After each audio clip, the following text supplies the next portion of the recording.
কিছু কিছু গোষ্ঠীর উপর খুব কার্যকর বৈষম্য বিরোধী আইন প্রবর্তন শীর্ষক নাগরিক সংলাপের আয়োজন। বাংলাদেশ চীন মৈত্রী সম্মেলন কেন্দ্রে আয়োজিত এই সংলাপে বৈষম্য রোধে আইন প্রণয়নের প্রয়োজনীয়তা তুলে ধরেন বক্তারা। সংখ্যালঘু মানুষ, ধর্মীয়, আদিবাসী প্রত্যেকটা যে একদম তার ব্যক্তিগত জীবনে যখন সে বৈষম্যের শিকার হয়, এইগুলো নিরসন করার জন্য কোনো আইন কিন্তু নাই। এটা চিন্তা করে কিন্তু আমরা এই আন্দোলন করেছিলাম, আমরা কাজ করেছিলাম যে না, এরকম একটা আইন লাগবে। বৈষম্য বিরোধী কর্মের অনেকগুলোই বর্তমানে সংবিধানেই নিষিদ্ধ। ফলে সংবিধানে যা নিষিদ্ধ, সরাসরি আপনি হাইকোর্টে রিট মামলা করতে পারেন। ফলে বৈষম্য বিরোধী আচরণের প্রায় সব কিছুই কিন্তু হাইকোর্টে চ্যালেঞ্জযোগ্য।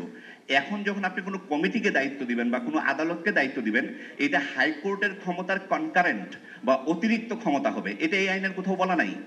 যদি এইটা স্পষ্টীকরণ না হয়, তাহলে কিন্তু বৈষম্য বিরোধী কর্মকাণ্ডকে হাইকোর্টের বাইরে অনেক আচরণের ক্ষেত্রে কিন্তু চ্যালেঞ্জ করা যাবে না। একটা তো হলো যে পরিষ্কারভাবে বলা যে সরাসরিভাবে কারোর প্রতি কোনো ধরনের বৈষম্য করা যাবে না। নারী, শিশু বা অনগ্রসর জনগোষ্ঠীর ক্ষেত্রে রাষ্ট্র আবার বিশেষ ব্যবস্থাও নিতে পারবে। একটা হচ্ছে সরাসরি কোনো বৈষম্য করতে পারবে না, প্রত্যক্ষভাবেও কোনো বৈষম্য করতে পারবে না, এবং কোনো কোনো ক্ষেত্রে বিশেষ ব্যবস্থা নিতে হবে। বৈষম্য বিরোধী আইনের বেশ কিছু অংশের সমালোচনা করে রাষ্ট্রের সর্বোচ্চ আইন কর্মকর্তা বলেন, প্রস্তাবনায় বৈষম্যের যে সংজ্ঞা দেয়া হয়েছে তা সমর্থনযোগ্য নয়, বরং এখানেও বৈষম্য করা হয়েছে।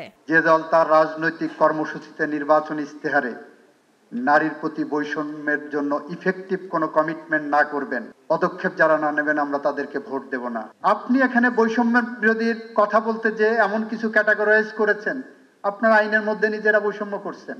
সংলাপে রাজনৈতিক দলের প্রতিনিধিরা বলেন, ঐক্যমত কমিশন এবং সংস্কার কমিশন বৈষম্য বিরোধী আইন না করে সংস্কারের নাম দিয়ে জাতির সময় নষ্ট করছে।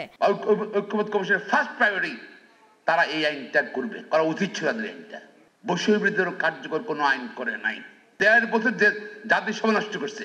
এখন ল যদি শুধুমাত্র একটা থেকে আপনাকে প্রোটেক্ট করে, লেটস সে আপনার জেন্ডার আইডেন্টিটি থেকে প্রোটেক্ট করে, আপনি কিন্তু স্টিল উইল বি ডিসক্রিমিনেটেড।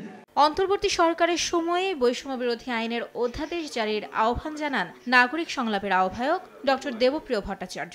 সরকারের বাকি সময়ের ভিতরে একটি বৈষম্য বিরোধী আইনের খসড়া নিয়ে একটি অধ্যাদেশের পর্যায়ে নিয়ে যাওয়া, এটাকে বাস্তবায়ন করা, পরবর্তী সংসদে যাতে একটি প্রকৃত আইন হিসেবে গৃহীত হয়, তার জন্য সমস্ত রাজনৈতিক দলের ইস্তেহারের ভিতরে এটাকে অন্তর্ভুক্ত করা। এদিকে প্রস্তাবিত আইনের সংস্কার করে দ্রুত বাস্তবায়নের দাবি জানান নাগরিক সমাজের প্রতিনিধিরা।